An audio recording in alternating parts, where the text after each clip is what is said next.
Hello friends, मेरा नाम महेश भास्कर है। आज अपन जो अध्याय पढ़ रहे हैं उसको कंटिन्यू करेंगे और आज अपन धारा 69 से आगे कंटिन्यू करेंगे। 68 तक की धाराएं अपन ने फिनिश कर ली थी। आई होप आप लोगों को याद हो रहा होगा। प्रयास धीरे धीरे ये करना है कि याद हो जाए। आपको चिंता रहती है आगे की क्लासों की, मुझे चिंता रहती है आपके पीछे की क्लासों की, क्योंकि आपको लगता है कि पता नहीं अगली क्लास कब आएगी, और मुझे लगता है कि जितना पढ़ा दिया उतना पता नहीं याद हुआ कि नहीं हुआ है। आप जैसे ही क्लास पढ़ा दी जाती है उसके शॉर्ट नोट्स तैयार कर लीजिए। और जैसा कि मैंने आपको बताया कि अगर नोट्स भी आपको चाहिए थे होते हैं तो गुरु नोट्स ऐप पर अपने नोट्स अपलोड है, तो आप वहां से ले सकते हैं। खुद से नोट्स बनाना चाहें तो आप खुद से भी नोट्स बना सकते हैं। वो ऐसा कोई बाउंडेशन नहीं कि वो नोट्स आप लें। प्रयास धीरे धीरे ये करना कि आप जो धारापन कंप्लीट कर ले उसको याद कर लीजिए, लिख के याद कर लीजिए। साथ में मेरा टारगेट ये था कि लगभग एक बार 100 तक की धाराएं हो जाती तो बाकी सब धाराओं के ऑब्जेक्टिव क्वेश्चन अपन शुरू कर देते। पर आप लोगों को थोड़ा जल्दी तनाव रहते हैं आप कि पता नहीं कब शुरू होगा कब नहीं होगा। एक बार धीरे धीरे ये धाराएं हो जाती है 100 तक, फिर अपन यहीं पे स्लाइड लगा के 20 क्वेश्चन का टारगेट रखेंगे। 20 क्वेश्चन करेंगे पर डे, उनका एक्सप्लेन कर लेंगे। पर आप लोग पहले ये प्रयास करेंगे इन धाराओं को याद कर लें। फिर कुछ स्टूडेंट की क्यूरीज ये भी थी कि सर जो आप करवा रहे हैं आगे का कंप्लीट अंदर का बहुत समझ में आ रहा है पर धारा का जो टाइटल है वो याद नहीं हो रहा है। इसके लिए मेरे पास कुछ ट्रिक है, ट्रिक का अपन यूज करेंगे ताकि धारा का टाइटल भी आप लोगों को याद हो जाए। ये अध्याय पूरा होने के बाद में जब एक क्लास और होगी इस अध्याय पर, एक नेक्स्ट क्लास होगी जो छोटी क्लास होगी, 2-3 धाराएं इसमें बचेंगी। क्योंकि ये जो धाराएं अपनी पढ़ रहे हैं अपन 68 से लगा के बाकी 75 तक की धाराएं, ये धाराएं बहुत लंबी धारा है, 3-3 पेज की धाराएं आप समझेंगे। तो इनको फिर एक साथ करवा देना वो याद नहीं होगा, वो घास काटने वाली बात हो जाएगी। तो आप लोग पहले तो इसको कंप्लीट कर लीजिए। उसके बाद जैसे ही 76 से अगला अध्याय शुरू कर रहे हैं उससे पहले ये प्रयास करेंगे कि आपको जो टोटल अपनी 76 धाराएं हैं, जो 75 धाराएं पढ़ ले, उनको एटलीस्ट मैं आपको 60 धारा तो कैसे भी ट्रिक लगा के याद करवाऊं कि उनका टाइटल आप लोगों को याद हो जाए। तो अगली से अगली मतलब तीसरे नंबर, अभी कल क्लास होगी उसके बाद जो अगली क्लास होगी परसों, उस क्लास में आपको कंप्लीट धारा 1 से लगाकर और 75 तक की धाराएं ट्रिक के साथ में याद करवा दूंगा। लंबी क्लास नहीं होगी, केवल उसमें टाइटल याद करेंगे, बाकी तो आपने पीछे का पढ़ ही लिया है। और आप लोग जो ये इतना सारा सब कुछ आप लोग रिगार्ड कर रहे हैं, सम्मान दे रहे हैं, अच्छे कमेंट्स कर रहे हैं, उनके लिए आपका बहुत बहुत थैंक यू। मुझे नहीं पता था कि आप इतना जल्दी इतना अच्छे से इसको शेयर कर देंगे और इतना अच्छा हो जाएगा ये, उसके लिए आपका बहुत बहुत धन्यवाद। आज जो अपन करने वाले हैं 69 से शुरू करेंगे, धारा 69। अब करना यह है कि बिल्कुल ऐसा नहीं कि इसको ओवर बर्डन ले लें, बहुत आराम आराम से देखेंगे कि धारा 69 कहती क्या है, फिर उसको अप्लीकेबल कर लेंगे लो की लैंग्वेज में। तो अपना जो टाइटल रहेगा वो रहेगा धारा 69।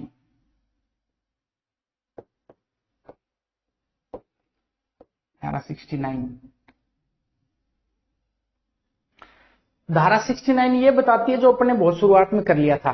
धारा 69 ये कहती है कि नगर पालिका या तो करार द्वारा या विनिमय द्वारा या पट्टे द्वारा या फिर अनुदान द्वारा, ये 3-4 चीजें लिखी गई हैं जो आपको ऑलरेडी आ भी रही हैं। करार आपको पता है, विनिमय आपको पता है, पट्टा आपको पता है, अनुदान आपको पता है।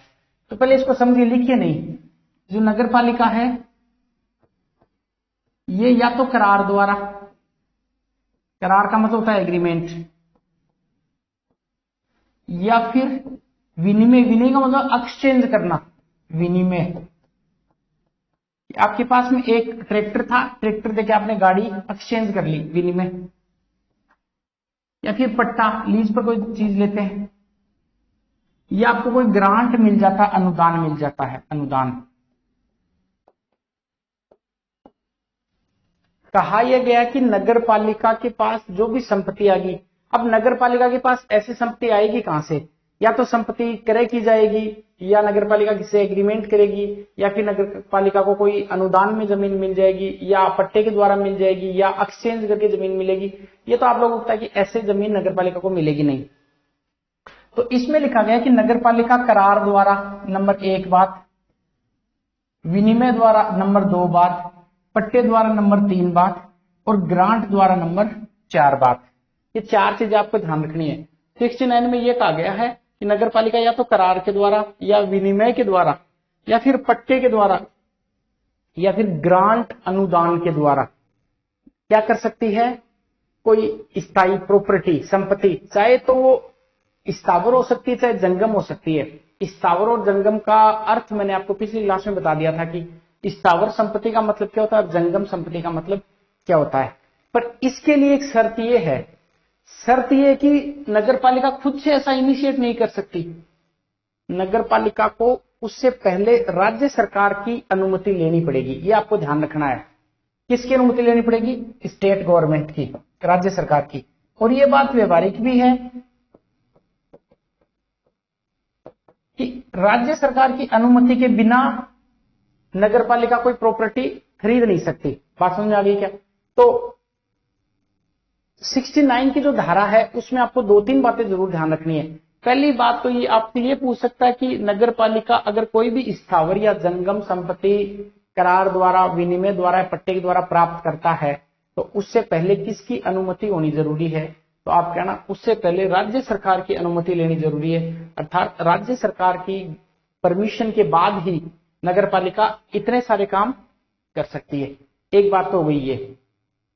दूसरी बात हो गई कि कई बार ऐसा होता है कि आपने ना तो करार द्वारा प्रॉपर्टी ली, ना विनिमय द्वारा, ना पट्टे द्वारा या अनुदान द्वारा, जबकि जिस एरिया में नगर पालिका है उस एरिया में एक धार्मिक ट्रस्ट है। ट्रस्ट का मतलब होता है कि जैसे कोई एक मंदिर है बहुत बड़ा और उसके पास में जमीन है, तो नगर पालिका ने यहां पे इस जमीन में, जमीन तो वो ट्रस्ट की थी, नगर पालिका ने क्या किया, इस ट्रस्ट के साथ में कोई एग्रीमेंट कर लिया कि इसमें से इतनी प्रॉपर्टी हमारी है, ऐसा मान लिया, इसमें इतना अधिकार नगर पालिका ने अर्जित कर लिया, तो वो अर्जित किया जा सकता नगर पालिका द्वारा। इसके लिए एक धार्मिक न्यास ट्रस्ट बना हुआ है। क्या बना हुआ है? धार्मिक न्यास ट्रस्ट। धार्मिक न्यास ट्रस्ट ये 1920 का एक्ट है। और एक जो दूसरा है वो भारतीय न्यास, धार्मिक न्यास 1920 का हो गया। और इसके बाद में भारतीय न्यास अधिनियम वो 1882 का है। भारतीय न्यास अधिनियम, भारतीय न्यास ट्रस्ट अधिनियम 1882। बात समझ में आ गई क्या? अगर कोई मुझे ये कहे कि ये बताइए 69 की जो धारा है, 69 की, इसके कितने भाग हैं, तो 6 में से वैसे भी 9 घटाओगे तो 3 पार्ट बचेंगे ये याद करवाने के लिए। इसका मतलब ये है साहब कि 6-9 की जो धारा 69 की, इसके 3 भाग हैं। 3 भाग में पहला जो भाग है, पहला, इसको चाहे आप ये कर सकते हैं, नंबर ए, नंबर बी और नंबर सी। मैं लिखवाऊंगा अलग से, तो पहले एक बार इसको थोड़ा सा तोड़ते हैं ताकि समझ में आ जाए। इसमें यह कहा गया, अब अगले वाले पेज पे देखें कि नगर पालिका, इसको शॉर्ट नोट्स पे कैसे लिखेंगे, नगर पालिका किसकी पूर्वानुमति से? राज्य सरकार की पूर्वानुमति से। राज्य सरकार की पूर्वानुमति के बाद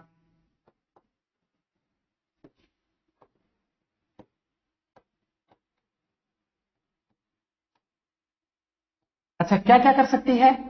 कोई भी संपत्ति, वैसे इसमें जो नाम लिया गया वो स्थावर संपत्ति के बारे में लिखा गया है केवल, पर फिर भी आप लोग लिख सकते हैं। क्या कर सकती है? करार द्वारा या विनिमय द्वारा एक्सचेंज करना, या पट्टे पर, या अनुदान।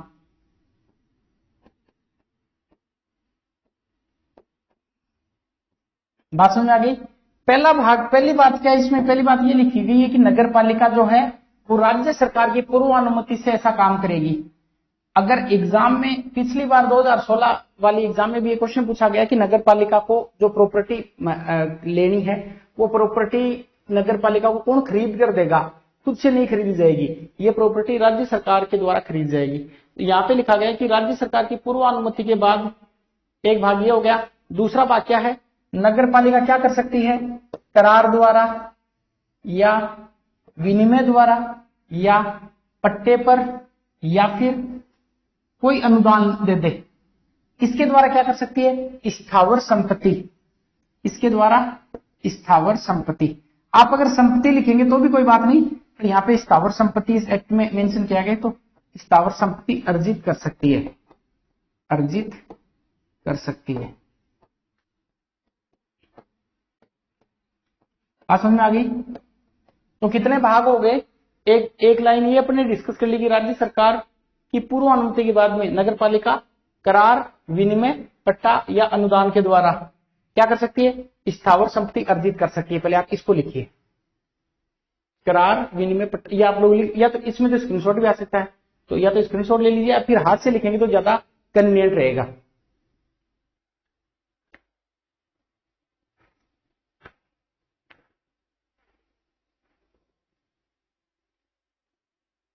ठीक,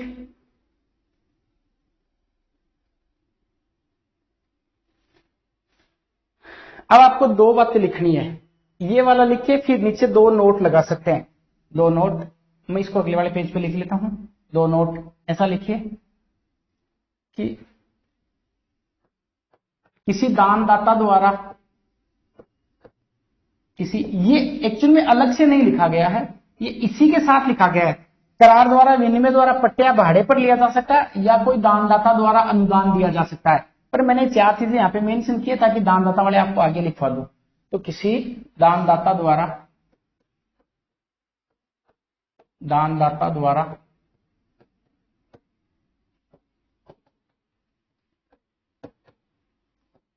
अनुदान दिया जा सकता है।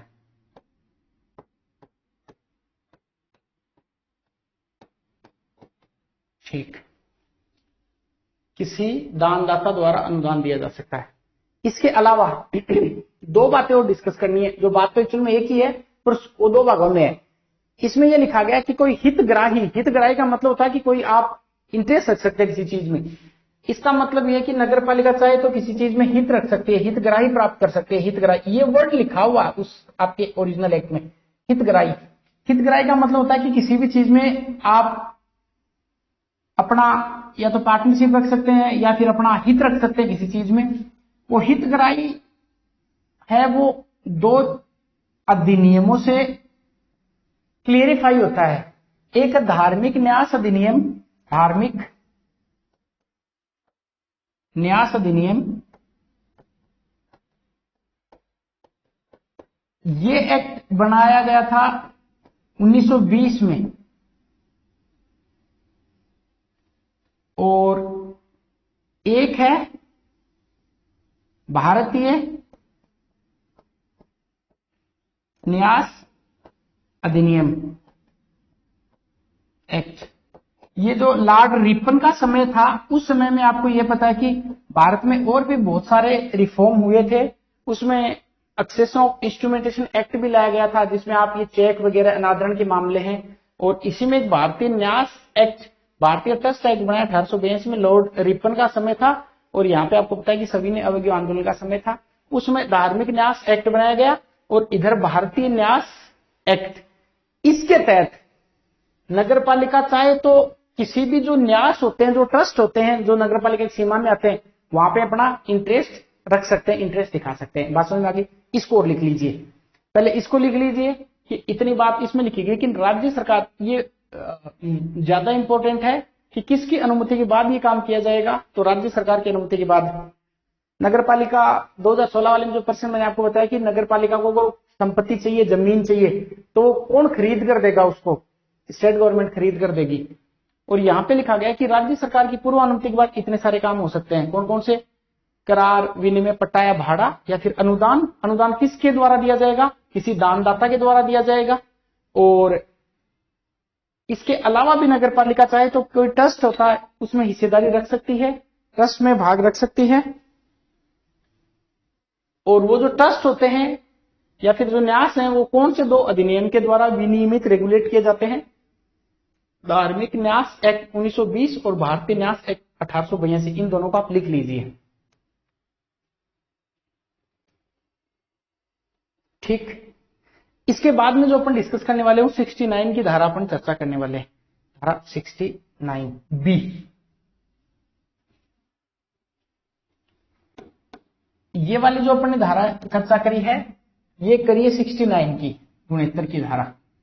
और अब जो अपन चर्चा करने वाले हैं 69A की चर्चा करने वाले हैं, 69A।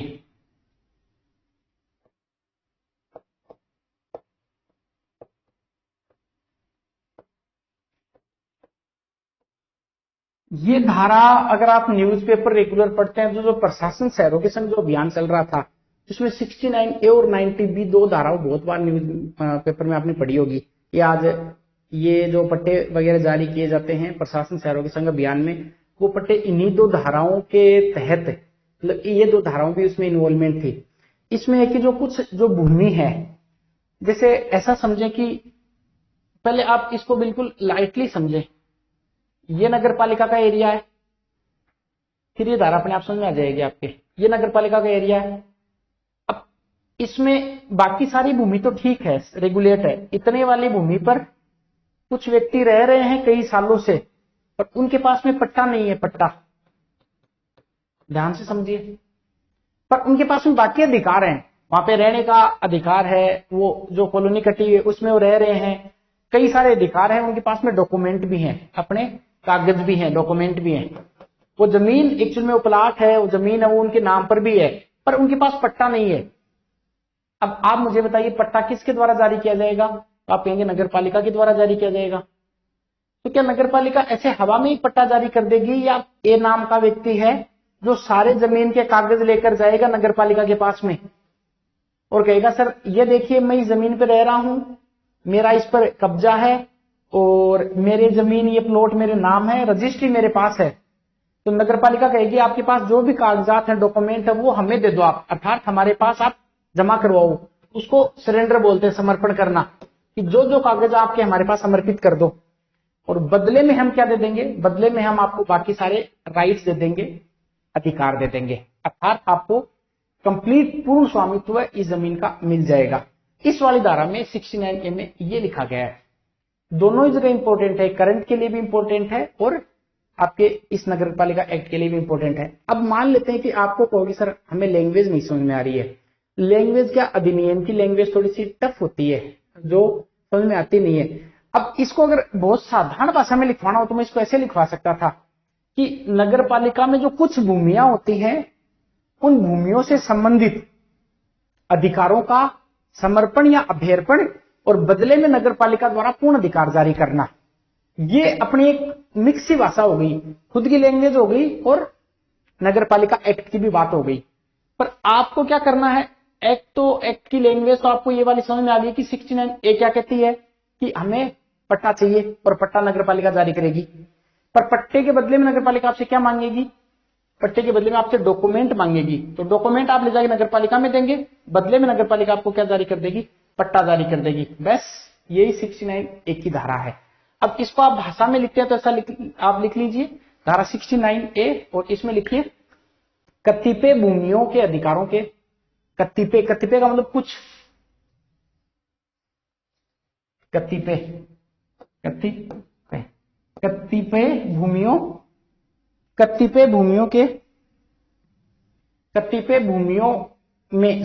भूमियों में अधिकारों का, कतिपय भूमियों में अधिकारों का अभ्यर्पण, अभी प्लस अर्पण, अभ्यर्पण की स्वीकृति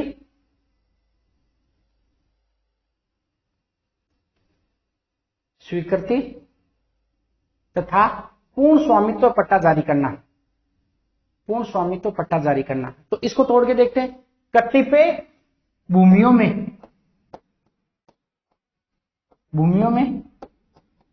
अधिकारों का अभ्यर्पण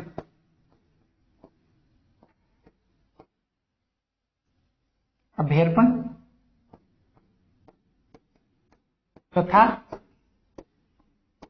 पूर्ण स्वामित्व पट्टा जारी करना, पूर्ण स्वामित्व पट्टा जारी करना। अब इसको ध्यान से समझिए, बिल्कुल भी ओवरबर्डन नहीं लेना। देखिए ये 69A की धारा है, जिसमें ये कहा गया यहाँ पे 69A मैंने लिख दिया और इसकी हेडिंग है कतिपय। देखिए इसको तोड़ के देखते हैं। कतिपय का मतलब होता है कुछ, कुछ का मतलब मैंने आपको बताया था नगर पालिका में सारी जमीन तो बिना पट्टे की है नहीं, इसमें इतनी जमीन है जिसपे पट्टा नहीं है, बाकी तो पट्टा जारी कर दिया। अधिकारों का अभ्यर्पण, इसका मतलब होता है कि इस जमीन में जो भी कोई रह रहा है उसके कुछ अधिकार हैं, जमीन में रहने का, उसके पास में रजिस्ट्री है, सब कुछ है, वो उसका क्या करेगा, उन अधिकारों का अभ्यर्पण मतलब उनका समर्पण कर देगा। क्या करेगा, समर्पण कर देगा। और बदले में क्या जारी कर दिया जाएगा, पूर्ण पट्टा, पूर्ण स्वामित्व का पट्टा जारी कर दिया जाएगा। इतनी बात है। देखिए कुछ भूमियों में अधिकारों का वो व्यक्ति है जिसके पास में रजिस्ट्री है, डॉक्यूमेंट है, वो ले जाकर दे देगा नगरपालिका को, नगरपालिका बदले में क्या जारी कर देगी, पूर्ण स्वामित्व पट्टा जारी कर देगी।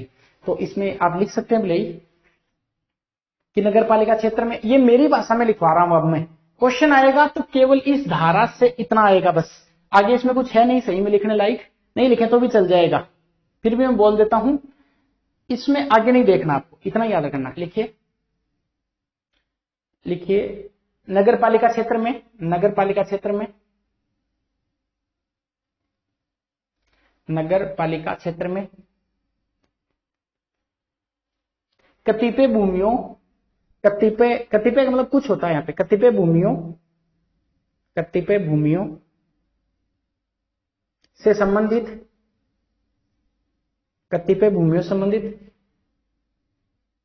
आप लिख लो अधिकारों का अभ्यर्पण, अभ्यर्पण मतलब समर्पण किया जाएगा, समर्पण किया जाएगा, तथा बदले में, तथा बदले में, बदले में पूर्ण स्वामित्व पट्टा, बदले में पूर्ण स्वामित्व पट्टा जारी कर दिया जाएगा, बदले में पूर्ण स्वामित्व पट्टा जारी कर दिया जाएगा, बदले में पूर्ण स्वामित्व पट्टा जारी कर दिया जाएगा, पूर्ण स्वामित्व पट्टा जारी कर दिया जाएगा। क्या ये काम का है? नहीं। क्यों? अंदर का काम का नहीं है।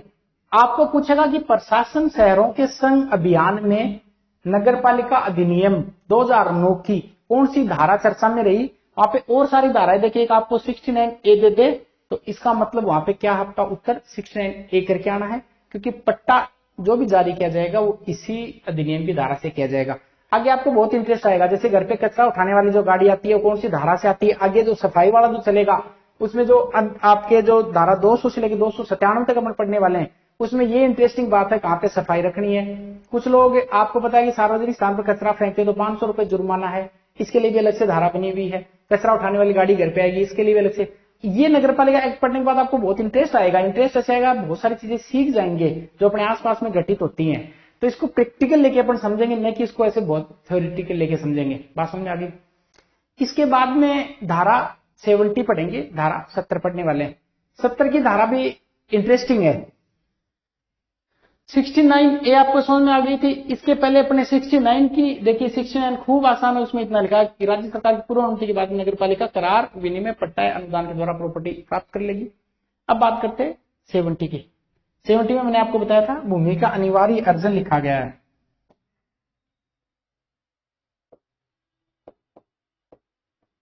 धारा 70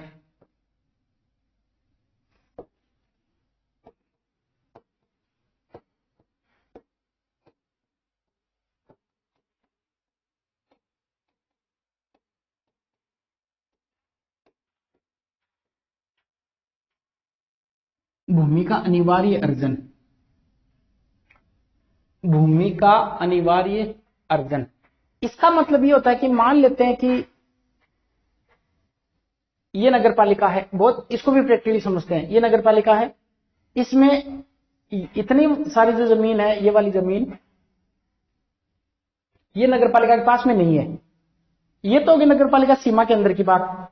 दूसरा मान लेते हैं कि ये तो नगरपालिका हो गई, यहां पे ऐसी एक जमीन है जिसके चारों ओर बहुत अच्छी हरियाली है, पर ये दूसरी, मान लो किसी दूसरे एरिया में आ रही है या किसी गांव के क्षेत्र में आ रही है। अब नगरपालिका को ये लगता है, यहां नगरपालिका को, कि यार ये वाली जो जमीन है इसमें एक बहुत अच्छा क्रिकेट का स्टेडियम बन सकता है, ध्यान से समझना। या नगरपालिका का ये वाला एरिया, यहां पे नगरपालिका को लगता है कि यार ये वाली जमीन किसी व्यक्ति के पास में है पर ये नगर पालिका के पास में होती तो अच्छा होता था कि अपने यहाँ पे गेस्ट हाउस बना लेते। समझ रहे हैं मेरी बात आप? इसका मतलब ये होता है कि पहले तो आपको इन दोनों से एक बात समझ में आई कि चाहे तो जमीन नगर पालिका के अंदर हो सकती है, चाहे नगर पालिका के बाहर हो सकती है। दूसरी बात, ऐसे तो फिर नगर पालिका कोई भी जमीन ले सकती है, पर मैंने आपको पहले बताया था जब भी जमीन का नाम आए तो जमीन से संबंधित फोन किसको किया जाएगा नगर पालिका द्वारा? राज्य सरकार को। राज्य सरकार को यह कहेगी नगर पालिका की हमें जमीन बहुत बढ़िया लग रही है या ये वाली जमीन हमें अच्छी लग रही है, आप हमें जमीन खरीद कर दो, या खरीदने का मतलब आप हमें इस जमीन को एक्वायर करके दो। तो राज्य सरकार कहेगी ठीक है कर देते हैं। राज्य सरकार आएगी यहाँ पे और इस वाले व्यक्ति को कहेगी देखिए सर, ऐसे नहीं कहेगी आप सोच रहे हो भाई वाली अंदाज में कहेगी कि भाई ये घर यहाँ से खाली कर दो, अब अपन का कब्जा यहाँ पे हो जाएगा। ऐसा नहीं होगा। यहाँ पे नगर पालिका ये कहेगी कि साहब देखिए ये वाली जमीन है वो नगर पालिका को चाहिए, आपको जो भी आपको मुआवजा है वो मुआवजा आपको दिलाएंगे और आप ये जमीन छोड़ दीजिए और आप कोई दूसरी जगह जमीन अपनी ले लीजिए। बात समझ में आ गई क्या? इसका मतलब यह है कि राज्य सरकार, अब आपके दिमाग में यह आएगा कि ये आदमी मना कर दे तो ये मना नहीं कर सकता, क्योंकि इसके लिए भूमि का अनिवार्य अर्जन अधिनियम 1894 है।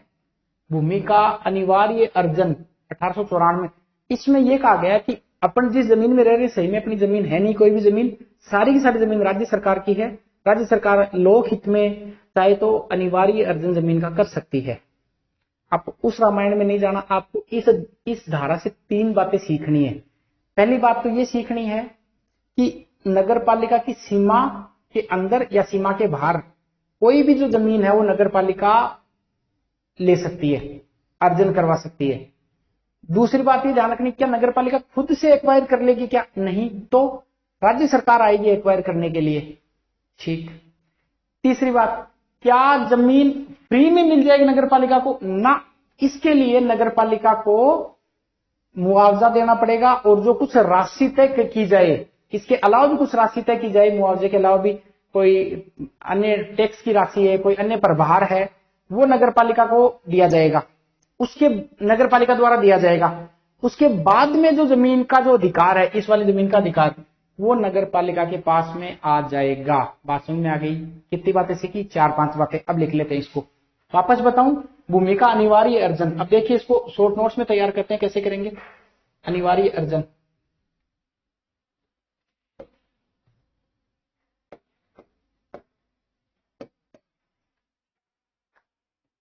कहां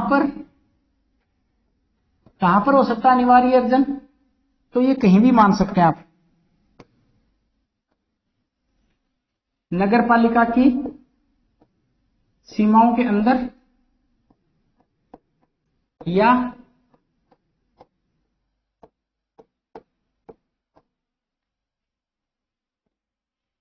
नगर पालिका की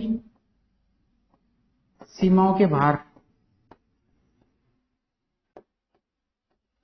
आपको कंफ्यूज कर सकता है यहां पे कि वो ये दे देंगे कि नगर पालिका की केवल सीमाओं के अंदर, ना, दोनों जगह बाहर। ठीक।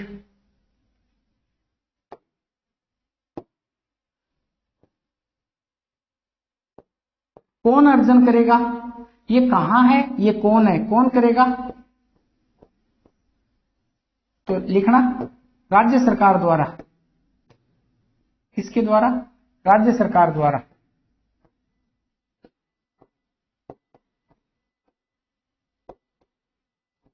इसके लिए कोई अधिनियम बना हुआ है क्या? हाँ बना हुआ। कौन सा? भूमि अर्जन 1894, अनिवार्य भूमि अर्जन 1894। क्या इसके लिए कोई मुआवजा देना पड़ेगा? हाँ बिल्कुल देना पड़ेगा। तो मुआवजा कौन देगा?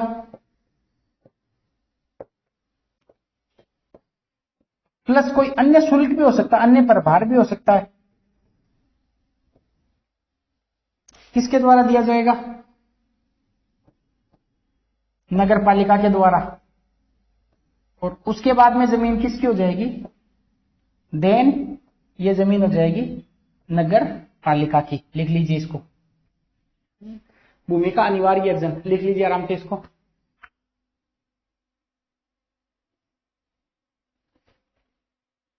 बोल के लिखवाऊं क्या? लिखे भूमि का अनिवार्य अर्जन। लिखिए नंबर 1 पॉइंट, नगर पालिका की सीमाओं के अंदर या सीमाओं के बाहर,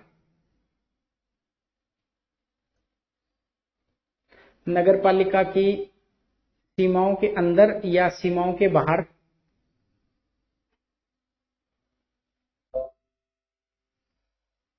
सीमाओं के अंदर या सीमाओं के बाहर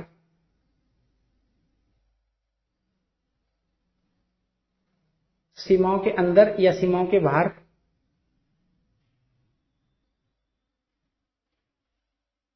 राज्य सरकार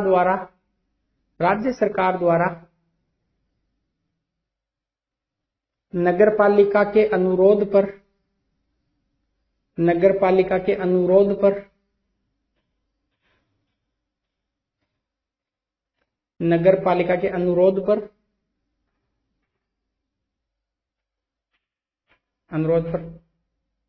भूमि अनिवार्य अर्जन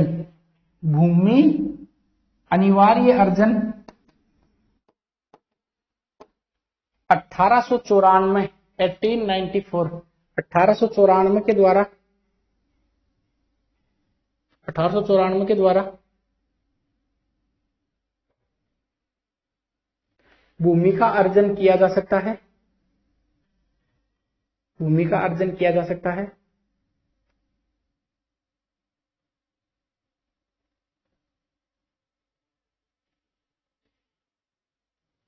इसके लिए नगरपालिका द्वारा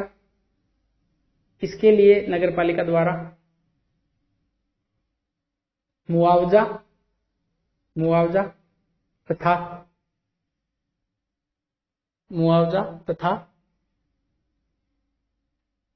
प्रभार का मतलब अन्य कोई टैक्स वगैरह, प्रीमियम वगैरह, प्रभार राज्य सरकार को देने के बाद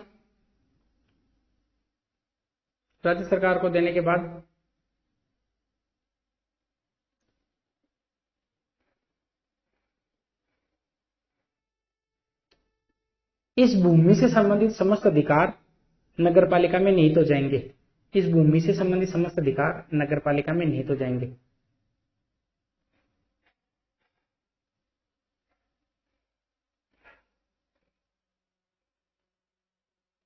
ठीक, अब बात करते हैं अपन धारा 71 की। समझ में आ गया? 70 की धारा समझ में आएगी, 69 की धारा समझ में आएगी, 69 ए की धारा समझ में आएगी। इसमें क्या कि 3-3, 4-4 धाराएं इसलिए ले रहे हैं क्योंकि 75 तक दिक्कत क्या, थोड़े से क्या खूब बड़े बड़े धाराएं हैं, उसके बाद काफी आसान है, उसमें कुछ ज्यादा होगा नहीं, इसलिए इनको मैंने 2-3 क्लासों में डिवाइड किया है। बात समझ में आ गई होगी आपके। इसके बाद अगली बात लेते हैं धारा 71 की। देखिए 71 में कुछ खास नहीं बताती है। 71 बताती है कुछ जो भूमि है उनका आवंटन और नियमन कैसे किया जाएगा। इसका मतलब यह है कि राज्य सरकार कोई व्यक्ति या व्यक्तियों को जमीन का आवंटन कर सकती है। अब ये आवंटन जो किया जाएगा भू राजस्व अधिनियम 1956 के तहत किया जाएगा, और इसके बाद में जो आवंटन किया जाता है उसके बदले में अगर किसी व्यक्ति से कुछ पैसे लिए जाते हैं तो या तो नगर पालिका की संचित निधि में या राज्य सरकार की संचित निधि में उसको जमा कराना पड़ेगा। साथ ही साथ में ऐसी कोई जमीन जो सार्वजनिक भूमि है पर आगे पढ़ने वाले धारा 73 में अपन पढ़ने की कौन कौन सी सरकारी भूमि होती है, उस वाली भूमि का आवंटन नहीं किया जा सकता। इतना ही लिखा गया है इसमें। तो धारा 71 क्या कहती है?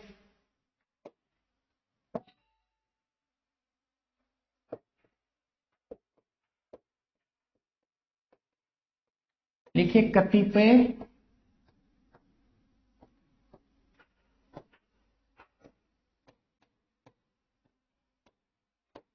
भूमियों का आवंटन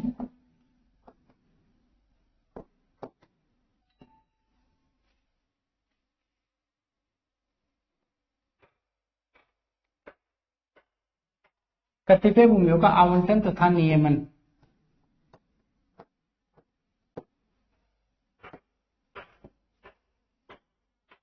कतिपय का मतलब इस अधिनियम में आप क्या समझेंगे? कुछ समझेंगे। कुछ भूमियों का क्या किया जाएगा? आवंटन, अलॉटमेंट, और उनको रेगुलेट कैसे किया जाएगा, इसको अलॉटमेंट बोलते हैं।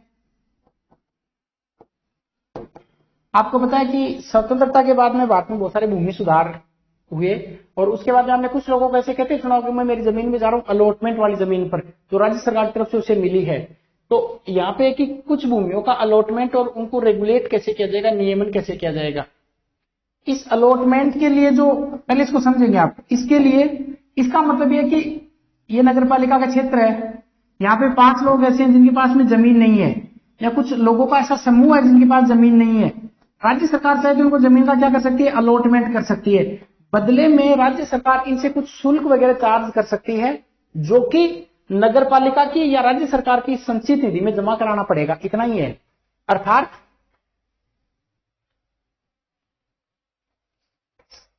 इसका मतलब यह है, भू राजस्व अधिनियम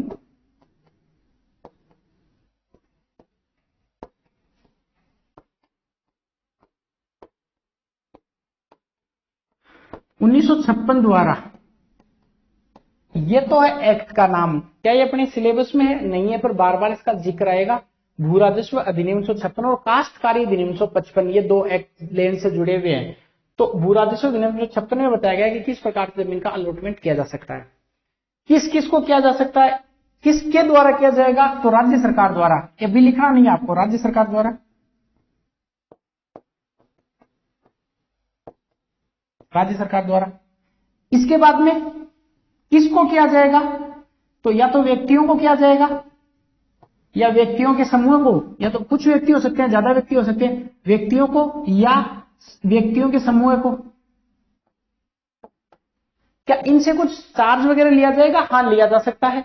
तो क्या चार्ज किसी की जेब में डलेगा, नहीं। तो ये नगर पालिका की संचित निधि या राज्य सरकार की संचित निधि, आपने पढ़ा होगा भारतीय संविधान में कि संचित निधि होती है, एक आकस्मिक निधि होती है, एक लोकलेखा होता है। तो जो कंसोलिडेशन फंड है ऑफ स्टेट गवर्नमेंट, आर्टिकल 266, तो व्यक्तियों के द्वारा जो फंड दिया जाएगा, फंड ही समझे आप, या पैसे दिए जाएंगे, उनको राज्य की या नगर पालिका की संचित निधि में जमा करवाया जाएगा। यहां से क्वेश्चन पूछ सकता है कि जमीन के बदले में जो कुछ भी चार्ज लिया जाता है वो जमा करवाया जाएगा, केवल राज्य की संचित निधि में, केवल नगर पालिका की संचित निधि में, दोनों में, इनमें से कोई नहीं। तो दोनों में जमा करवाया जा सकता है। अगली बात, क्या नगर पालिका क्षेत्र में आने वाली सभी किसी जमीन के किसी भी टुकड़े का अलॉटमेंट किया जा सकता है, क्या आप कहना नहीं। ऐसी जमीन जो सार्वजनिक उद्देश्य के लिए, अर्थात ऐसी जमीन जो पहले ही किसी स्कूल को अलॉट कर रखी है, या सड़क बनाने के लिए अलॉट कर रखी है, या कोई पार्क बनाने के लिए अलॉट कर रखी है। जैसे आप देखते हो कि जो भी सोसाइटी होती है उसके बीच में पार्क की जगह होती है, उसका अलॉटमेंट नहीं होता है। तो ऐसी जो सार्वजनिक जगह जो जमीन है, इनका अलॉटमेंट नहीं किया जाएगा, बस इतना ही है। और इसके लिए ऑब्वियस सी बात है कि राजपत्र में प्रकाशित सूचना होगी, और मान लेते हैं कि ऐसी जमीन का अलॉटमेंट भी किया जाता है तो राजपत्र में सूचना के द्वारा ही किया जाएगा। फिर बात समझ में आ गई क्या, इतनी बात है। क्या लिखेंगे, लिखने वाला मुझे लगता नहीं कि इसमें बहुत ज्यादा क्वेश्चन बनने की संभावना है, छोड़कर केवल इस एक बात को, पर फिर भी लिख लीजिए। राज्य सरकार, राज्य सरकार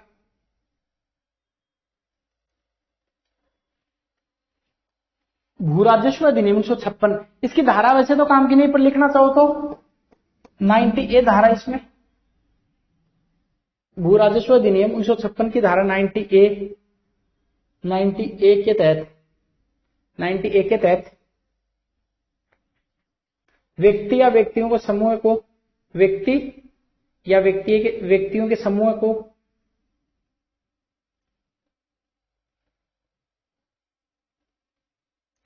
को भूमि का आवंटन किया जा सकता है,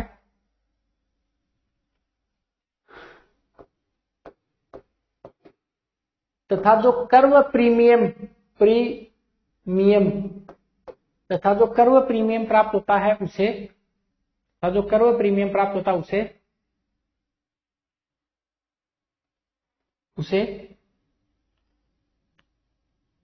नगर पालिका की अथवा राज्य सरकार की संचित निधि में जमा करवाया जाएगा।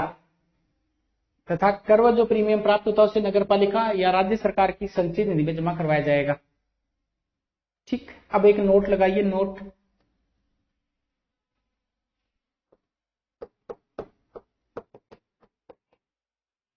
देखो सार्वजनिक भूमि सार्वजनिक भूमि का मतलब आपको पता है कि या तो कोई उद्यान की भूमि हो सकती है, सड़क की भूमि हो सकती है, हॉस्पिटल की भूमि हो सकती है, स्कूल की भूमि हो सकती है, मनोरंजन का कोई स्थल हो सकता है, हॉस्पिटल्स हो सकते हैं। तो लिखिए सार्वजनिक भूमि का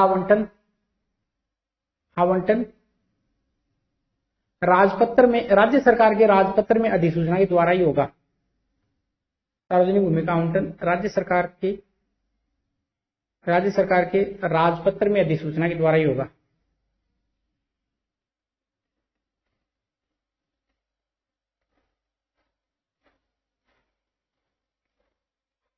ठीक, ये हो गई साहब 71 की बात। 71 में भी आपको बहुत ज्यादा कोई तनाव आया नहीं होगा। इतनी बात याद रखनी है कि अभी 70 तक जमीन ले रहे थे, 71 में जमीन बांट रहे हैं, ऐसा याद रख ले सकते हैं।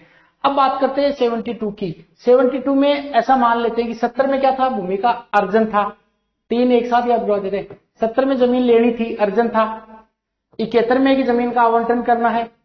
अब आवंटन अकेले तो कर नहीं सकते, तो अधिकारियों कहेंगे आप हमारा साथ दो। साथ दो का मतलब यह है कि राज्य सरकार कुछ नगर पालिका के कार्यों को करने के लिए कुछ अधिकारियों कर्मचारियों की नियुक्ति कर देगी। साथ ही साथ में उनके द्वारा जो कार्य किए जाएंगे उनके बदले में भुगतान, उनको कुछ पैसे दिए जाएंगे। उनसे संबंधित बात 72 में है। तो क्या लिखेंगे 72 की हेडिंग? कुछ भी खास नहीं है, केवल 1 मिनट का ये अपने धारा है, इसको लिख सकते हैं। लिखिए